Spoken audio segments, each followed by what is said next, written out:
అదరగొట్టే కారం రంగు రుచి ఆచి కారం పొడి. రైతుల కోసం కేంద్ర రాష్ట్ర ప్రభుత్వాలు కొన్ని పథకాలను అందుబాటులోకి తెచ్చాయి.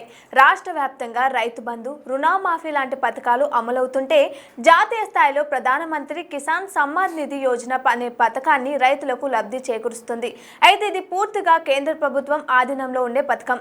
ఏడాదిలో 2,000 రూపాయలు చొప్పున 3 విడతలుగా 6,000 రూపాయలు రైతులకు పెట్టుబడి సాయం కింద నేరుగా వారి ఖాతాల్లోనే జమ చేస్తుంది కేంద్ర ప్రభుత్వం. అయితే ఈ పథకానికి దరఖాస్తు చేసుకున్న వారిలో సుమారు 35 లక్షల మందిని తొలగించినట్లు సమాచారం. అసలు కేంద్రం ఎందుకు ఇన్ని లక్షల మంది రైతుల పేర్లను తొలగించిందో ఈ స్టోరీలో తెలుసుకుందాం. భారతదేశం వ్యవసాయ ఆధారిత దేశం. మన దేశంలో పండించే చాలా రకాల పంటలు ఇతర దేశాలకు ఎగుమతి అవుతాయి. అందుకే రైతులకు వెన్నుదన్నుగా నిలిచేందుకు ప్రభుత్వాలు కృషి చేస్తాయి. వారికి సంబంధించిన కొన్ని పథకాలను మేనిఫెస్టోలో పెడుతూ ఉంటాయి. ఈ క్రమంలోనే కేంద్ర ప్రధానమంత్రి కిసాన్ సమ్మాన్ నిధి యోజన అనే స్కీమ్ తీసుకువచ్చింది. రైతులకు పెట్టుబడి సాయం కింద కొంత చేదోడు వాదోడుగా ఉండాలని భావించి ఈ పథకాన్ని ప్రవేశపెట్టారు.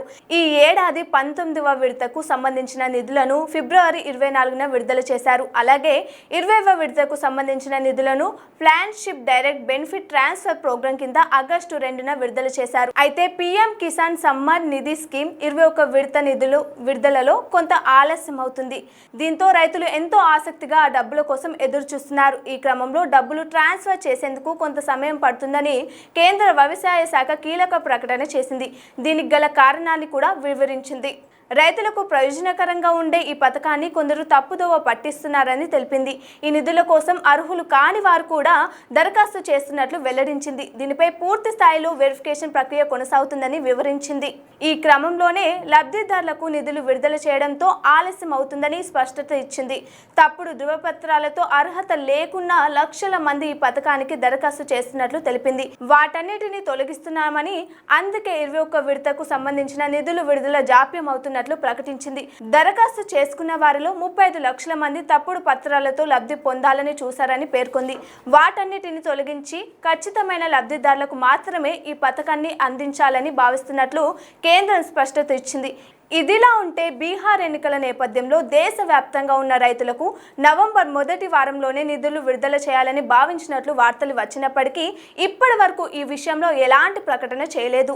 ఒకవేళ లబ్ధిదారులు మీ పేరును ఎంపిక జాబితాలో ఉందో లేదో తెలుసుకునేందుకు ఒక ప్రక్రియను అందుబాటులోకి తెచ్చింది. రైతులు తమ పంట భూమికి సంబంధించిన సరైన పత్రాలతో కేవైసీ చేయాల్సి ఉంటుంది. ముందుగా పీఎం కిసాన్ అధికారిక పోర్టల్లోకి వెళ్లి ఈ కేవైసీ ఆప్షన్ ఎంపిక చేసుకోవాలి. అందులో లబ్ధిదారుడికి సంబంధించిన ఆధార్ నెంబర్తో పాటు అకౌంట్ నెంబర్ని నమోదు చేయాల్సి ఉంటుంది. ఈ ప్రాసెస్లో సంబంధిత ఫోన్ నెంబర్కు ఓటీపీ వస్తుంది. దానిని ఎంటర్ చేయాల్సి ఉంటుంది. ఒకవేళ మీరు ఇచ్చిన సమాచారం సరైనదే అయితే వెరిఫై సక్సెస్ఫుల్లీ అని ఒక మెసేజ్ వస్తుంది. దీంతో మీ కేవైసీ ప్రక్రియ పూర్తయినట్లు గుర్తించవచ్చు. అయితే బీహార్ ఎన్నికల ఫలితాల తర్వాత నవంబర్ చివరి వారంలోగా ఈ నిధులు రైతుల ఖాతాలో పడుతుందని సమాచారం. ఈలోపు మీ కేవైసీ ప్రక్రియ పూర్తి చేయకపోతే పోర్టల్లోకి వెళ్ళి నమోదు చేయండి. సరైన పత్రాలతో ఈ ప్రాసెస్ పూర్తి చేస్తే ఖచ్చితంగా డబ్బులు మీ ఖాతాలో పడతాయని అంటున్నారు అధికారులు.